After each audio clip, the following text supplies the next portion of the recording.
Hello दोस्तों, good morning. Welcome to our channel Pathfinder for NET JRF. और दोस्तों, पिछले कुछ दिनों से जो हमारी ये सीरीज चल रही थी गुड मॉर्निंग सीरीज, जिसमें हम सुबह सुबह ज्योग्राफी से महत्वपूर्ण 15 प्रश्नों को सोल्व करते हैं, उस सीरीज में थोड़ा सा व्यवधान आ गया था, हम क्लास नहीं ले पा रहे थे। हम इसे फिर से स्टार्ट करते हैं। और जो पुरानी जो सीरीज थी उसमें हमने क्या किया था, उस सीरीज में जो हमारे पिछले 10 पार्ट बने थे उसमें हमने एनसीईआरटी से जो महत्वपूर्ण प्रश्न है उनको सोल्व किया था। अब उससे थोड़ा सा लेवल हम आगे बढ़ाते हुए इसमें ज्योग्राफी से ऐसे प्रश्न जो आपके नेट जीआरएफ एग्जाम हुआ, जो आपका पीजीटी हुआ, जो आपका आरपीएससी फर्स्ट ग्रेड हुआ, उसमें जो महत्वपूर्ण प्रश्न है उनको सोल्व करने जा रहे हैं। तो सभी से दोस्तों से निवेदन है, वीडियो को ज्यादा से ज्यादा शेयर करें और लाइक करें, जिससे ये जो हम सीरीज प्रारंभ कर रहे हैं वो ज्यादा से ज्यादा लोगों तक पहुंच पाए। तो पहला जो प्रश्न है इसमें महत्वपूर्ण वो क्या है कि राम सेतु शुरू होता है, शुरू कहां से होता है? धनुषकोडी से, मंडपम से, आपका पंबन से या रामेश्वरम से? तो देखो कहां से शुरू होता है। जो राम सेतु है जिसे हम एडम ब्रिज के नाम से जानते हैं, जिसका उल्लेख रामायण में भी हुआ है, तो ये जो राम सेतु है वो आपके धनुषकोडी से प्रारंभ होता है। हालांकि धनुषकोडी आपके रामेश्वरम के पास में ही स्थित है, जो श्रीलंका में मन्नार द्वीप तक है यह जाता है। श्रीलंका में मन्नार द्वीप तक यह जाता है। तो ये आंसर आपका होगा, धनुषकोडी से यह प्रारंभ होता है। नेक्स्ट प्रश्न में चलते हैं। विश्व में कुल कहवा उत्पादन से प्रतिशत की दृष्टि से शीर्षस्थ देश है वो कौन सा है? यानी विश्व में जो कहवा यानी कॉफी उत्पादन है, थोड़ा सा ये देख लेते हैं ना, कॉफी उत्पादन में जो सबसे प्रमुख देश है वो कौन सा है, ये आपको बताना है। कोलंबिया है, ब्राजील है, भारत है या इथोपिया है? कौन सा देश है वो महत्वपूर्ण भूमिका निभाता है? तो देखो, विश्व का लगभग 25% जो भाग है कहवा का वो एक ही देश में, ब्राजील में उत्पादन होता है। ब्राजील में जो कहवा के जो बागान है उन्हें हम फेजेंडा के नाम से जानते हैं, फेजेंडा के नाम से जानते हैं। ठीक है, तो ब्राजील में फेजेंडा के नाम से कहवा के बागानों को हम जानते हैं। तो एक क्वेश्चन यहां से ये भी बनता है। फिर आ जाते हैं, निम्न में से कौन सी जैव विविधता के संरक्षण के लिए महत्वपूर्ण रणनीति है? जैव विविधता संरक्षण हमें करनी है।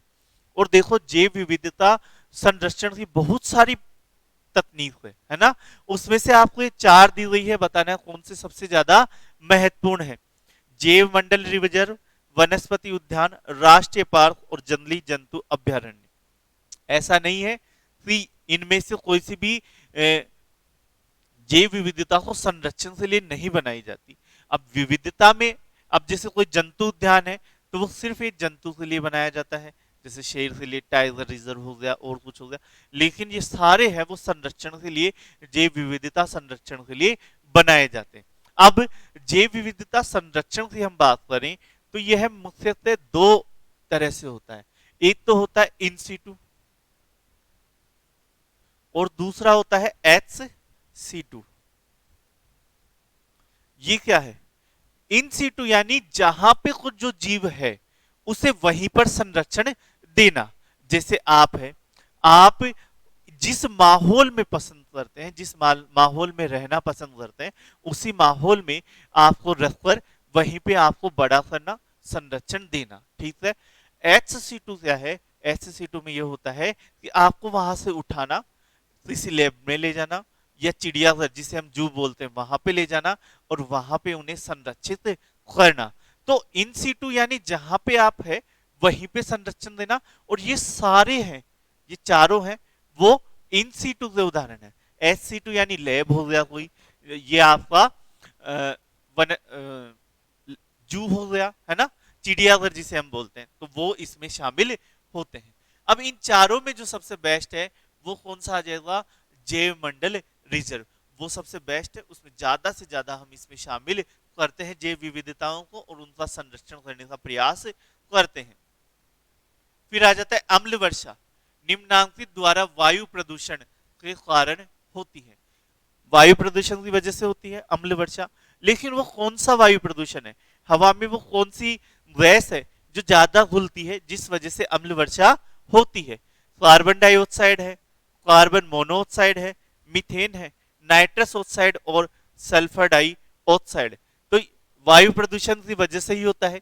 वायु प्रदूषण में बहुत सारे जो तत्व है वो शामिल होते हैं, वो सम्मिलित होते हैं। कार्बन डाइऑक्साइड से भी वायु प्रदूषण होता है, मीथेन से भी होता है, कार्बन मोनोऑक्साइड से भी होता है। लेकिन उस वायुमंडल के वायु प्रदूषण के साथ साथ ऐसा तत्व कौन सा, ऐसी वैसे कौन सी है जिनसे आपका अम्ल वर्षा भी होती है? क्या होता है? ये हमारा बादल है और ये हमारे वायु के कण है, ठीक है। इसमें जब बादल नीचे गिरता है हवा वर्षा के रूप में, तो ये जो वायु में जो गैस की मात्रा है वो इससे क्रिया करती है, जिसमें नाइट्रस ऑक्साइड और सल्फर डाइऑक्साइड है वो महत्वपूर्ण होता है। और फिर ये H2SO4 सल्फर है ना अम्ल का निर्माण करते हैं। और इस अम्ल के निर्माण के बाद आपको जिस क्षेत्र में वर्षा होगी वहां पे कौन सी वर्षा होगी? अम्ल वर्षा होगी। तो आपको कौन सा आंसर आ जाएगा? डी आंसर है वो इसमें महत्वपूर्ण रहता है, सही है। निम्नलिखित में से कौन भारत की प्राकृतिक बंदरगाह है? नेचुरल है ना, प्राकृतिक कौन से हैं? चेन्नई है, कोचीन है, तूतीकोरिन है और विशाखापट्टनम है। तो कौन सा है वो प्राकृतिक बंदरगाह है उसमें शामिल है? तो देखो, चेन्नई हुआ, कोचीन, तूतीकोरिन और विशाखापट्टनम।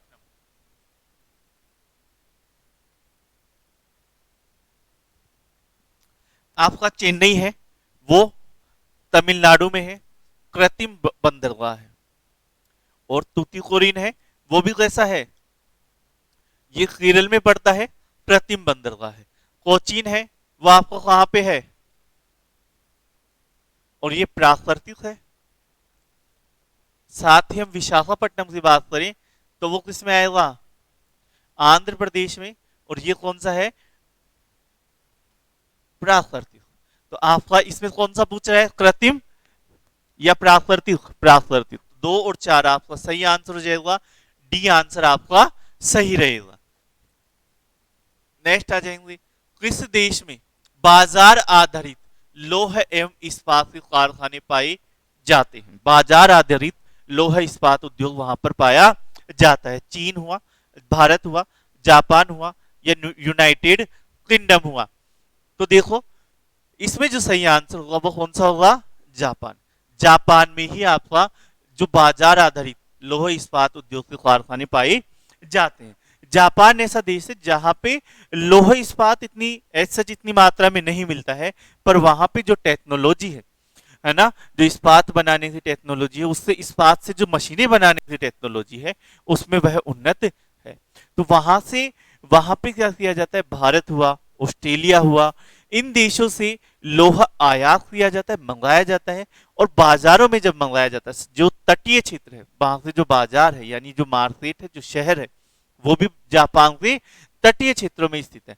उन तटीय क्षेत्रों में मंगवाया जाता है और वहां पर आपका जो लोहा इस्पात उद्योग वो स्थापित किया जाता है। तो ये जो टोटल जो प्रोसेस है वो बाजार के पास ही होती है, इसीलिए इसे हम बोलते हैं बाजार आधारित उद्योग वहां पर पाए जाते हैं। वहां बाजार यानी शहर है ना, और वहां पे जो शहर है जहां पे डिमांड है, जहां पे उद्योग लगे हुए हैं, वो सारे तटीय क्षेत्र हैं, क्योंकि उन्हें भी मशीन बनाकर दूसरे क्षेत्रों में भेजनी है। जैसे भारत से लोहा मंगवाया है ना, और लोहा मंगा के भारत में कोई गाड़ी या कोई मशीन है वो बनाकर भेज दी, ठीक है, या मोटरसाइकिल बनाकर भेज दी, तो वो बाजार को अगर तट पे रखते हैं ना तभी उनसे ज्यादा सुविधा रहती है। तो जो तटीय क्षेत्र है वहां का, वहीं पर उनके बाजार है और वहीं पर उनका लोहा इस्पात संयंत्र है वो लगे हुए हैं। तो सी जापान आपका सही आंसर हो जाएगा। विकास के मानवीय पक्ष पर निम्नलिखित में से किस एक ने सबसे पहले ध्यान दिया था, ध्यान केंद्रित करवाया था? ठीक है, संयुक्त राष्ट्र विकास कार्यक्रम, समन्वित ग्रामीण विकास योजना, विश्व विकास प्रतिवेदन या सामुदायिक विकास योजना? तो इसमें सही आंसर कौन सा हो जाएगा? ई, संयुक्त राष्ट्र विकास कार्यक्रम। इसे हम बोलते हैं यूएनडीपी, है ना। इस यूएनडीपी द्वारा क्या है, एक महत्वपूर्ण एचडीआई सूचकांक है वो निकाला जाता है, मानव विकास सूचकांक। ह्यूमन डेवलपमेंट इंडेक्स, ये 1990 से चल रहा है। इसमें 3 पक्ष हैं, उन पर ध्यान दिया जाता है। पहला कौन सा है? शिक्षा, स्वास्थ्य और आपका आय। इन तीनों पर ध्यान रखकर आपका एचडीआई इंडेक्स है वो निकाला जाता है, जो मानवीय पक्ष पर ध्यान देता है। वृद्धि तो हो रही है, विकास तो हो रहा है, उससे मानवीय पक्ष को भी ध्यान दिया जाता है। लेकिन विकास के साथ साथ आप में एजुकेशन कितना आ रहा है, आपसे जीवन जीने की जो आयु है वो बढ़ रही है या नहीं बढ़ रही, और आपकी आय में समानता आ रही है या नहीं आ रही, इन सभी चीजों पे ध्यान देता है। साथ ही साथ इस इंडेक्स को महबूब उल हक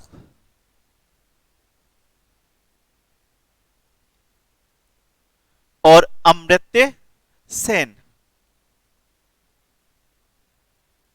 इन दोनों ने इसे प्रस्तुत किया था। इसका जो नवाचार है वो इन्हीं ने किया था। तो एचडीआई इंडेक्स 1990 में आया था और विकास से जो मानवीय पक्ष है उस पर ध्यान केंद्रित करता है। यूएनडीपी ने इसे प्रस्तावित किया था।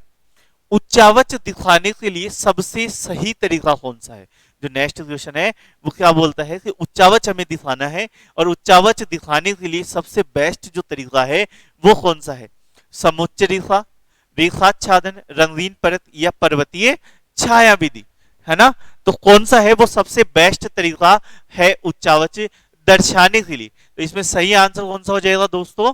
ए, समुच्च रेखाएं। समुच्च रेखाएं वे काल्पनिक रेखाएं हैं जो मानचित्र पर उच्चावच को दर्शाने के लिए प्रदर्शित की जाती है। अगर हम समुच्च रेखाओं की बात करें तो इन समुच्च रेखाओं में अगर समुच्च रेखाएं दूर दूर होती है तो इसका मतलब क्या है कि उनमें उस स्थलाकृति में ढाल कैसा है? ढाल मंद है, ठीक है। और अगर समुच्च रेखाएं पास पास होती है तो इसका मतलब क्या है? उस स्थलाकृति में जो ढाल है वो ढाल आपको कैसा होता है? तीव्र ढाल होता है। तो ये हमें ध्यान में रखना है। समुच्च रेखाएं उच्चावच दर्शाने के लिए, उच्चावच को प्रदर्शित करने के लिए सबसे महत्वपूर्ण तकनीक मानी जाती है। साथ ही साथ समुच्च रेखाएं काल्पनिक रेखाएं हैं जो मानचित्र पर उच्चावच दर्शाने के लिए प्रदर्शित की जाती है। और यहां पर अगर हम बात करें कि अगर समुच्च रेखाएं पास पास होती है तो उनके मध्य ढाल मंद होता है, और समुच्च रेखाएं अगर दूर दूर होती है तो उनके मध्य ढाल क्या होता है? तीव्र होता है। चलिए नेक्स्ट प्रश्न पे चलते हैं। ऋतु प्रवास शब्द निम्नलिखित में से उपयोग होता है, यानी जो ऋतु प्रवास शब्द है वो किनके मध्य उपयोग में आता है? जानवरों के झुंड में स्थानांतरित होना, मनुष्य का नौकरी की तलाश में स्थानांतरित होना, मानव व उनके पशुओं का मौसमी स्थानांतरण, घाटी से पर्वत की ओर व पर्वत से घाटी की ओर, और लास्ट है खानाबदोशों का स्थानांतरण। तो ऋतु प्रवास है वो किसे संदर्भित करता है? अगर हम भारत की बात करें तो भारत में आपका हिमालयी क्षेत्र में लद्दाख, गुज्जर बकरवाल, भोटिया, गद्दी, इन जनजातियों द्वारा क्या होता है? ऋतु प्रवास किया जाता है, जो सामान्यतः ग्रीष्म ऋतु में तो क्या करती है?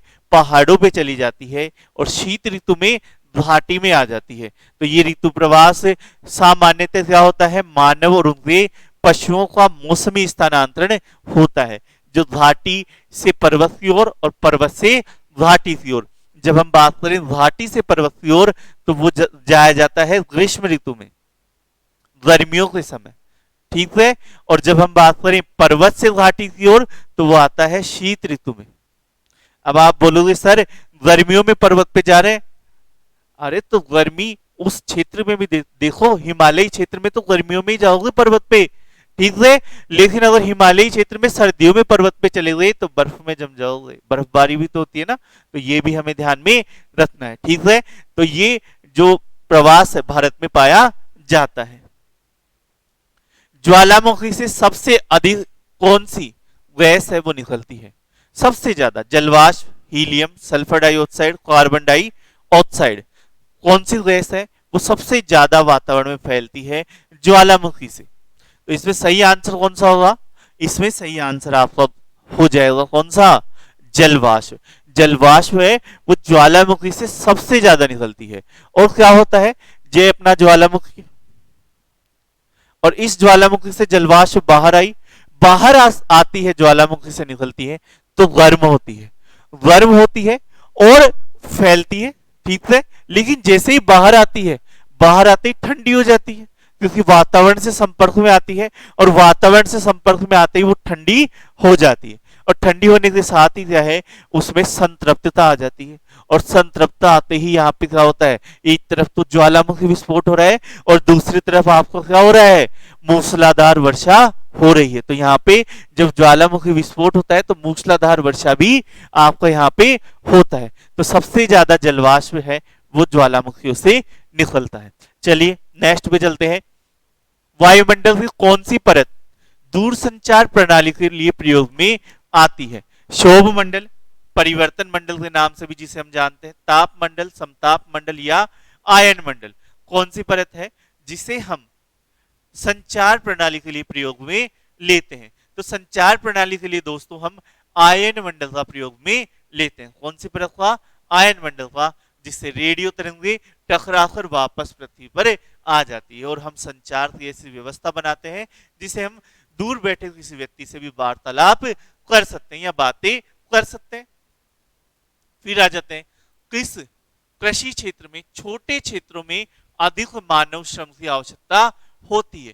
तो पहला है, जब वीटलस कृषि प्रदेश हम पढ़ते हैं 13, तो हम देखते हैं कि छोटे क्षेत्र हैं, छोटे क्षेत्र यानी वहन निर्वाह कृषि, ठीक है, वहन निर्वाह कृषि इसमें होगी, और मानव श्रम की ज्यादा आवश्यकता है, यानी मशीनों का प्रयोग इसमें नहीं है। तो इसे हम प्राच्य कृषि या पुरानी कृषि पद्धति के नाम से भी जानते हैं। एक तो भूमध्य सागरीय, प्राच्य, व्यापारिक या व्यापारिक बागवानी। तो इसमें सही आंसर कौन सा हो जाएगा? बी आंसर इसमें हो जाएगा। वहन निर्वाह कृषि ऐसी कृषि जिसमें कम क्षेत्रों में ज्यादा श्रम की आवश्यकता होती है, जहां पे मशीनों में इन्वेस्ट करने का पैसा भी हमारे पास नहीं आता। क्यों? क्योंकि जो हमारा फार्म लैंड है उसका आकार है वो बहुत ज्यादा छोटा होता है, और बहुत ज्यादा छोटा होने की वजह से हमारे पास आय एज सच इतनी ज्यादा नहीं हो पाती। तो इसी वजह से हमारा जो राइट ऑप्शन होगा वो कौन सा होगा? बी होगा। फिर आ जाते हैं, संयुक्त राज्य अमेरिका के मध्य मैदानों पर चिनूक हवाओं का क्या प्रभाव पड़ता है?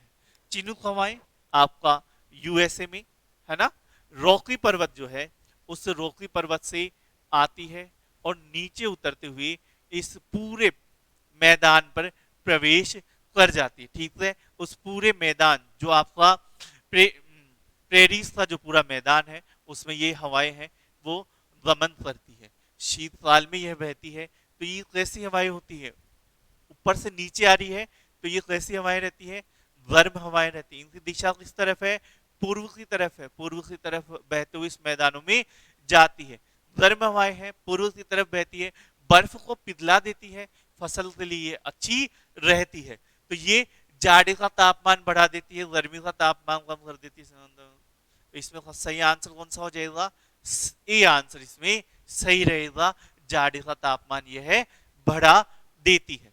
चलिए नेक्स्ट चलते हैं, मानव की कौन सी क्रिया जलवायु से सर्वाधिक प्रभावित होती है? तो मत्स्य उद्योग है, खनन है, निर्माण है या कृषि है? निर्माण तो बिल्कुल भी प्रभावित नहीं होगा जलवायु परिवर्तन से, बल्कि निर्माण ज्यादा होगा, है ना, और जलवायु जैसे जैसे चेंज होगी उसी तरह से उसमें आता। खनन भी प्रभावित इतना नहीं होगा जितना होना चाहिए, मत्स्य उद्योग भी प्रभावित नहीं होगा, लेकिन कृषि है वो हमारी सबसे ज्यादा, ये सभी प्रभावित होंगे, निर्माण हुआ, खनन हुआ और मत्स्य उद्योग, लेकिन इतने ज्यादा प्रभावित नहीं होंगे जितना आपकी कृषि होगा। कृषि में जैसे हम देखते हैं ना, हमने गेहूं की फसल उगा रखी है ना रबी में, और रबी में जो गेहूं की फसल है उसे अगर पकना है तो जो फरवरी के बाद टेम्परेचर उसमें धीरे धीरे वृद्धि होनी चाहिए, ठीक है। लेकिन अगर उसमें एक साथ वृद्धि हो जाए, है ना, तो क्या होता है? तो फसल जल्दी पच जाती है, दाने हमारे छोटे रह जाते हैं, और अगर उसमें बहुत धीरे धीरे वृद्धि हो तो फसल खराब भी हो जाती है, ठीक है। तो ये थोड़ा सा टेम्परेचर में परिवर्तन से ही हमारी फसल पर प्रभाव पड़ता है। तो अगर पूरी तरह से जलवायु परिवर्तन हो, ओले गिरने लग जाए और बिन मौसम की वर्षा होने लग जाए, तब तो फसल पूरी तरह से प्रभावित होनी ही होनी है, ठीक है। तो इनमें कृषि है वो सबसे ज्यादा प्रभावित होता है। अधोलिखित यानी नीचे लिखे कौन सी चट्टान में जीवाश्म नहीं पाए जाते? कांग्लोमेरेट, ग्रेनाइट, शेल या बलुआ पत्थर। तो देखो, ऐसी चट्टानें जो लावा से बनी है ना, जिनका निक्षेप है लावा के निक्षेप को, लावा से ठंडा होने से वो जो चट्टानें बनी है, उन चट्टानों में तो जीवाश्म पाए जाने का कोई भी सवाल ही उत्पन्न नहीं होता, क्योंकि इतने ज्यादा टेम्परेचर में अगर कोई जीवाश्म होगा भी तो वो मिलता नहीं है, पिघल जाता है ना। तो ऐसी चट्टानें जो लावा निक्षेप से बनती है उनमें जीवाश्म नहीं मिलता है, और वो कौन सी है? ग्रेनाइट चट्टानें। ग्रेनाइट चट्टानों में आपको जीवाश्म है वो नहीं मिलता। तो ये दोस्तों महत्वपूर्ण 15 प्रश्न थे जो मैंने आज हमने सोल्व किए साथ मिलकर, है ना। आई होप आप सभी के प्रश्न सही हुए होंगे, और सही नहीं हुए तो कोई टेंशन लेने की बात नहीं है। क्यों? क्योंकि ये हमारी प्रैक्टिस है। बस आपको आगे से ये ध्यान रखना है कि ये 15 प्रश्न किसी भी एग्जाम में मिले, आरपीएससी फर्स्ट ग्रेड हो, पीजीटी हो या नेट जेआरएफ हो, वहां पर ये 15 प्रश्न अपने गलत नहीं होने चाहिए, सही ही होने चाहिए। तभी हमारी मेहनत और हमारा जो दिया हुआ समय है वो इसमें महत्वपूर्ण भूमिका निभाएगा, वो तभी उसका फायदा हमें मिलेगा। तो दोस्तों, जाने से पहले एक इंफॉर्मेशन आपके साथ शेयर कर दूं कि आप पाथ फाइंडर जो यूट्यूब चैनल है हमारा, है ना, नेट जेआरएफ के लिए हमने इसे बनाया था, और हमारी जो ऑफलाइन क्लासेस भी चलती है, ठीक है, नेट जेआरएफ हुआ, फर्स्ट ग्रेड का हुआ, तो हम सबसे प्रयास से हमारी जो ऐप है वो भी आ चुकी है, और उस ऐप पर आपको ज्योग्राफी और पॉलिटिकल साइंस से महत्वपूर्ण जो कोर्सेज हैं, जिस जो आपके लिए आरपीएससी फर्स्ट ग्रेड हुआ, नेट हुआ, पीजीटी हुआ, डीएसएस भी हुआ, इन सभी के लिए आपको टेस्ट सीरीज और कोर्सेज है वो हमारी ऐप पर अवेलेबल है, और ऐप का लिंक है वो आपको डिस्क्रिप्शन पे दिया गया है। अगर आपको इस वीडियो से पीडीएफ चाहिए तो उसका लिंक भी आपको नीचे दिया गया है टेलीग्राम पर, ठीक है, तो वहां से आप उसे ज्वाइन कर सकते हैं। अभी सभी कोर्सेज पर 30% ऑफ चल रहा है। आरपीएससी फर्स्ट ग्रेड, पीजीटी, इन सभी की जो टेस्ट सीरीज है ना, वो आपका 499 में 30% ऑफ के बाद है, वो अभी अवेलेबल है, तो जल्दी से जल्दी इसे अवेल करें। धन्यवाद दोस्तों, धन्यवाद, और वीडियो को ज्यादा से ज्यादा शेयर करें। धन्यवाद।